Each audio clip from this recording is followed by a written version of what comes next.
Want to know how to install a little condensate pump on a mini split? Well, this is a Aspen pump. This is a mini orange.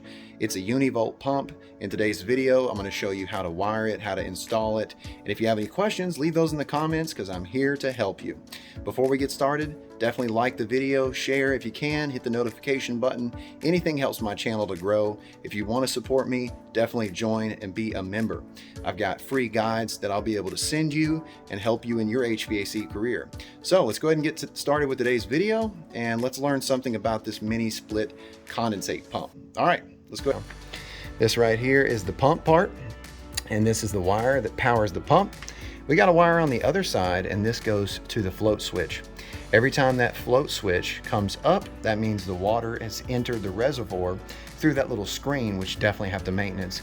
And watch what happens. See that? Now, I don't recommend you doing that without water being inside of the reservoir. It may damage the pump, but I did that just to show you. Now we're gonna look at the wiring, but first, I wanna show you where you get this pump.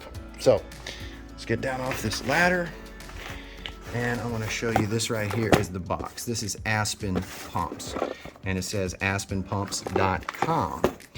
Mini orange. Includes anti-siphoning device, which I'll show you that. aspenpumps.com. All right. Now, also want to show you the max flow rate for this is 3.2 US gallons per hour, and then the lift is 33 feet, which I thought was pretty amazing. Rector seal. This is mini orange. That right there is the serial number. So, learn more about Aspen pumps.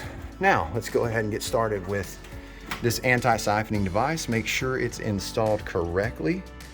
This right here is the pump here, and this is the wiring. Let's go ahead and go over the wiring, and then I'm going to talk about where you can actually install this pump, because you got the reservoir first, then you got it goes into the pump, and it's got an arrow there. You see the arrow? And then it goes out of the pump into your drain, and I've got it going into the building's drain, and I think that's a good spot. Anytime you can't gravity drain a wall mount air handler, that means you got to use a condensate pump. And if you don't have regular maintenance, you know, every year you're not taking this reservoir apart and cleaning the screen, then you're going to have water coming down the wall. So I'm also going to show you something that Samsung has, I think, that is awesome when it comes to installing these condensate pumps, which is this little plug here. All right. Now this is going to create an output error if we do have a situation where our pump needs some repair or some service. They've got this little plug and this little extended plug here that you plug it into, and then these two wires wire into the normally closed switch that is in the pump. Okay. So you've got the gray wire and the purple wire that break the wires coming from this plug, and then you've got two more wires for your pump, and this is the line voltage. Now again, it can be 115 or 230. I made it 230. Okay, one wire goes to this inline fuse, which goes to line 1, and this is the black wire, and then the red wire just simply goes to L2. That way we're not breaking F1 and F2, which could cause communication error. We're going into our plug, and this is specific for Samsung. We got drain pump interlocking. Hopefully you can see that. And pump error output normally closed. Make sure you option code, okay? Otherwise you're gonna have an issue. So you've seen the pump engage. Now, as far as installing the pump, where do you install it? You can install it down here in the air handler.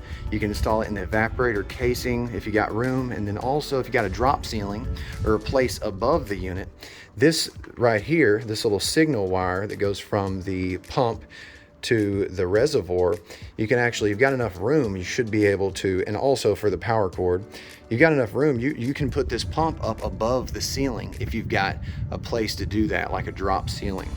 So super easy to install. You just got to make sure that you have this right here on, this little tube.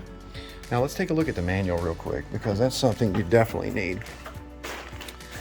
So 115 or 230 volt. I'm going to show you the diagram for the wiring for 230, and hopefully we can get this to, there we go. All right, so see this? There's the pump. We got red and black for L1 and L2, and then we took and we have our purple and our communication wire, and this breaks the signal. So We don't have a 3, so what I did was I wired it into the plug that Samsung has. But if you have a 3, which would be your communication terminal, then you would just be breaking that. And this right here is normally closed, and when you have an issue with your pump, it opens, all right? And that stops your unit from operating. Now, I'm going to show you one more thing here. This is a diagram here of where the pump can be installed. It says in the evaporator casing, above the ceiling, or inside the line set cover.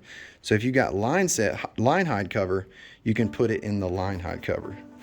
So that's pretty awesome. Then it shows your anti-siphoning device. Definitely has to be installed. All right, and then let's see, what else do we have? Got to install that 1/4-inch vinyl tubing on top. That's an air siphon there. So I showed you that. I think that's about it. Yeah, very simple to install these. Mini and Maxi orange pump, Aspen pumps. I hope this was a good video for you. I'm gonna keep this thing running because it's 93 degrees in here. I'm about to put it all back together, put my pump up inside. Super easy to install. This is the power. This is the signal from the reservoir, and we've got our power wires here. We only got 4 wires. 2 are line voltage, whether it's 115 or 230, and then the other 2 wires just break the communication. So super easy to install, guys. Hope this helps you. If it does, hit the like button. Definitely join if you want to help support my channel. I really appreciate it. If you want more videos, check out my playlist, HVAC Tips for Technicians. I've got over 100 videos of real live in the field experience. You can learn all kinds of stuff like just fan motor knowledge, how to use your meter, how to check capacitor, how to charge with superheat and subcooling, all kinds of videos. Thanks for watching, guys. This is Tad reminding you, I'll keep you cool if you let me.